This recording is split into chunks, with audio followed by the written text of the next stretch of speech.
Hi everybody. You know, I enjoyed vlogging from the bath so much the last time I did it that I thought I would do it again today. And if I look a little strange, I'm looking at myself in the monitor right now. It is because I am working on a character who happens to be from South Carolina. So if I start talking like I'm from South Carolina and I sound a little odd, it's because my character done slipped in and whacked me upside the head and took over my body. So I'm going to do my very best to slap her back down. So she's slapped down. Anyway, I was talking to a friend about complimenting people actually it's in a bunch of posts on YouTube videos that I've done and she's done. Anyhow, there is an art to complimenting people. And sure, we all know this, but the way you employ the art is different depending on what you're getting out of it. You, the complimenter, is trying to get out of it. What is your motive, so to speak? For me, compliments are rarely altruistic. I usually make them because they are a method by which I advance my own sense of self-confidence. So, the rules, according to Cheryl, are, number one, make sure your compliment is sincere. It has to be real. Whatever you compliment someone on, and almost always I'm complimenting women, sometimes men, but generally women.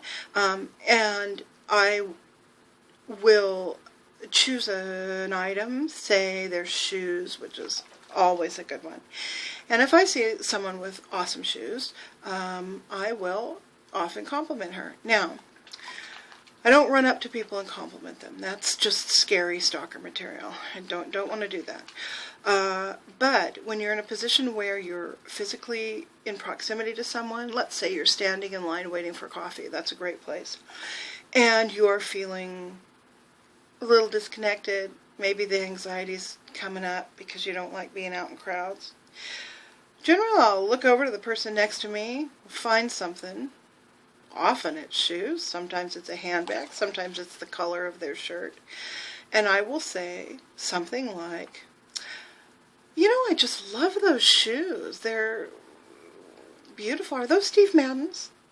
And then she will, of course, I just pick a name out of a hat. I could have said Ferragamo or, you know, Walmart for that matter.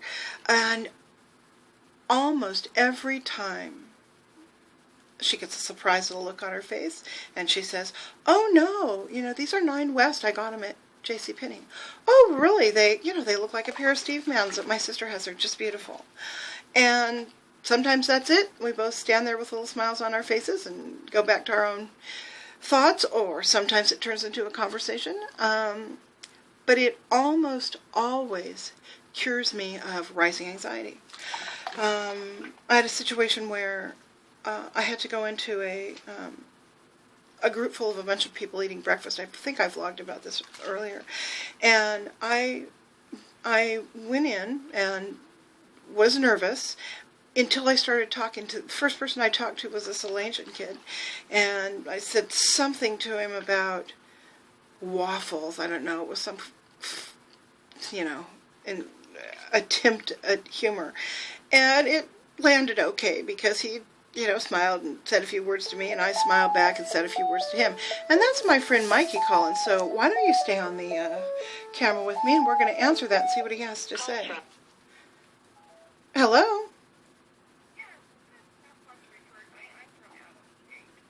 Uh-huh. Uh-huh.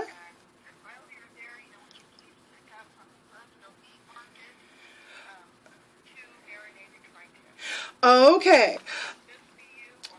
Actually, the meat market used to have this telephone number. They closed the location that you are calling. Now, they still have a number of locations still left in Fresno. So if you take a look at another location there in the phone book, if that's what you're looking at, or online, and call another phone number, you will find one. What part of town are you located in? North, south, east, west? Off of Bullard. Okay. Okay, all right. Then there should still be a meat market over in Pinedale. I believe it's on near Ingram. It might be on Minarets near Ingram. It's over by the big new mall, the River Park Mall, and it's not too far from where you are. And I'm sure that your friends will know what I'm talking about. Yes, and I believe they're still open and they're not far from you. I know there are other meat markets in town, but they're more in central Fresno. You'll have to hop on the freeway probably to get there. So, yeah, there you go.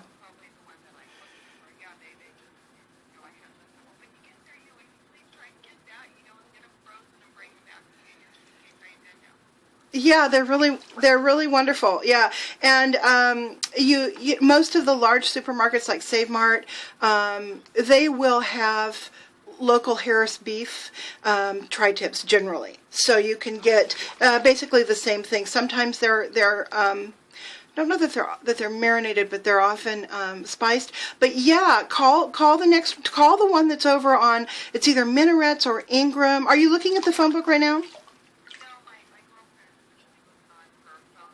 Oh, okay. Well, you're going to want the location that's near River Park. Yeah, that's closest, somewhere around over there. I think it's Minarets in Ingram, but I'm not positive. Minarets, yeah, I think it's on Minaret Street. And it might also be on El Paso. I'm trying to remember the two streets that by El Paso, yeah. There are two streets that bisect through that shopping center. One is Minarets, and then the other is El Paso. I want to say it's Minarets, but I could be wrong.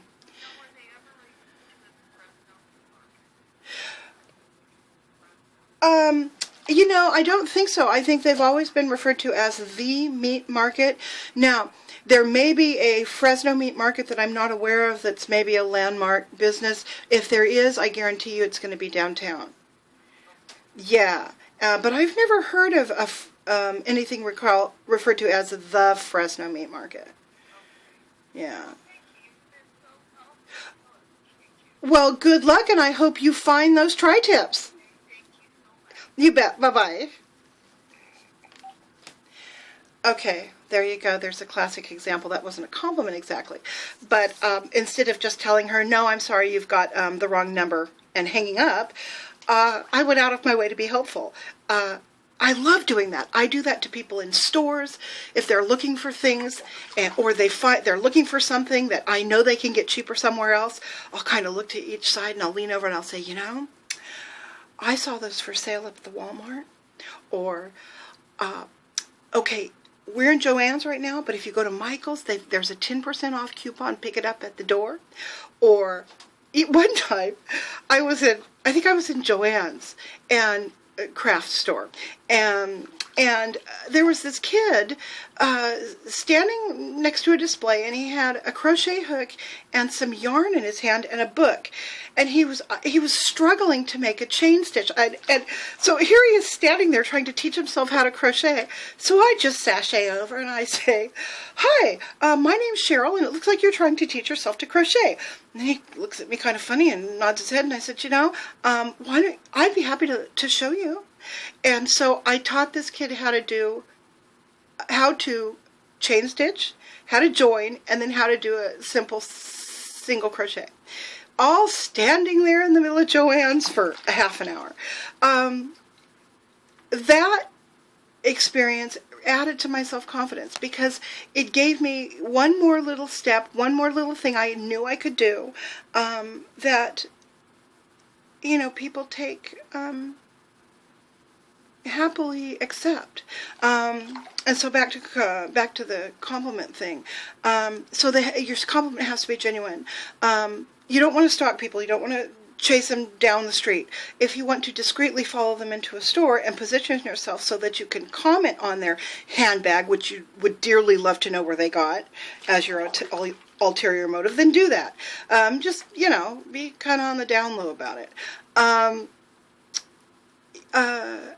And make your compliments brief. What I found works best is if you don't push the conversation after the compliment. If you just simply say, "Gosh, I love your handbag. Where'd you get it?" "Well, I got it at Macy's."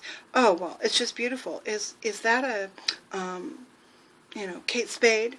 Well, no, it's not a Kate Spade. It's actually a Donna Karan. Oh, okay. Well, beautiful. Thanks. And then turn away. If they want to continue talking to you, they will. And because often people are preoccupied when they're out doing stuff, and they really don't want to have their time wasted. But a quick 10 seconds of, oh, I love your handbag, can really brighten somebody's day. And you never know where it's going to lead you. So I do that. I make it brief.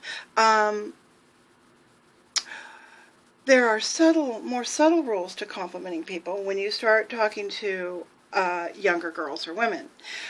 Because youngsters look at oldsters like they're fuddy-duddies, or they don't look at them at all, or sometimes they think nasty thoughts about the fat old lady in polyester. So the way I handle that is I generally, if there's a youngish woman who's got, let's say, a shirt on that I really like, I will say to her, gosh, I just love your shirt. Where'd you get it? Well, I got it at Forever 21.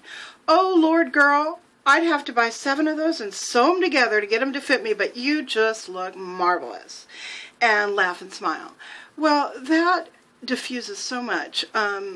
It diffuses, all of a sudden you're not just some random, you know, gray-haired fat old lady. You're a random gray-haired fat old lady that sort of reminds them of, like, their aunt or you know, their grandmother or their mom's best friend or something. So it establishes a basis of familiarity that if you're stuck in an elevator with someone, or you're in a long line, you know, waiting to check out, you know, you can pass the time pleasantly if that's where the conversation leads. If not, you've broken the ice. You don't feel weird standing next to somebody you haven't spoken to, and you know, you just, you know, kind of wrap yourself up in a little bit of confidence. So those are the rules of complimenting, the basic rules of complimenting for me.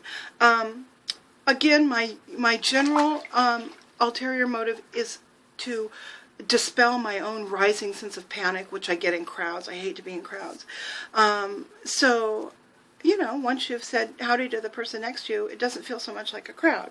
You know, you're standing there next to someone you've spoken to. So anyway, that is my lowdown on compliments so far. I'm sure I'll think of other things to say. And look at my interesting, I'm going for the 1880s Barbary Coast harlot look. That's where we're heading with this whole hair and makeup thing. So, y'all have a nice day now. Bye. You say hey to your mama and them.